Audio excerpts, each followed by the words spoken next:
यहाँ पर श्री सुखदेव जी महाराज राजा परीक्षित से कहते हैं, राजन, प्रलय का अंत समय होने के पश्चात ब्रह्मा जी की जब नींद टूटी तब भगवान ने हयग्रीव को मार करके उस वेद को छीना और वेद को ला करके ब्रह्मा जी को दे दिया।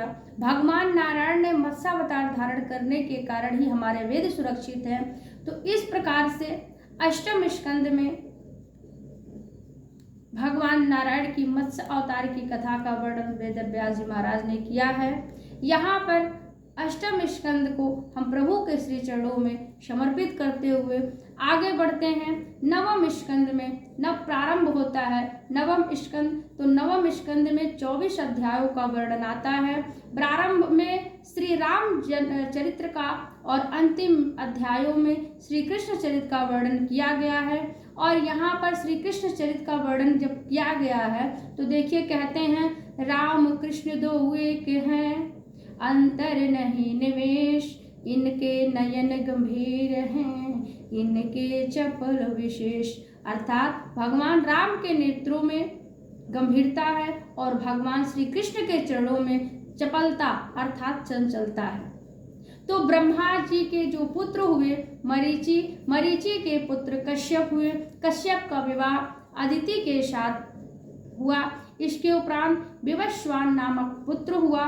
विवस्वान का जो दूसरा पुत्र है सूर्य है, इनसे ही सूर्यवंश का विस्तार हुआ है। यहाँ पर विवस्वान का पुत्र संज्ञा की कन्या से हुआ है। विवस्वान और संज्ञा से श्राद्ध देव नामक एक पुत्र हुआ और उस श्राद्ध देव का विवाह श्रद्धा के साथ संपन्न हुआ। और श्रद्धा का जब विवाह श्राद्ध देव के साथ हुआ तो उनसे इला नाम की एक पुत्री ने जन्म लिया। और जब एक पुत्री ने जन्म लिया तो जो श्राद्ध देव हैं अपने गुरु वशिष्ठ जी से निवेदन करते हैं कि हे भगवान, हमको पुत्री नहीं चाहिए, हमको पुत्र चाहिए। तब वशिष्ठ जी ने इला नाम की कन्या को ही पुरुष बना दिए। बनाने के लिए उन्होंने भगवान से निवेदन किया, भगवान की स्तुति की। तब भगवान नारायण ने प्रसन्न होकर के मुँह मांगा वरदान दिया, जिसके प्रभाव से वह इला नाम की जो कन्या थी तो सुदुम्न नामक एक श्रेष्ठ पुत्र बन गई। एक बार सुदुम्न जी ने ऐसे वन में चले गए जहाँ पर भगवान शिव के द्वारा शापित था।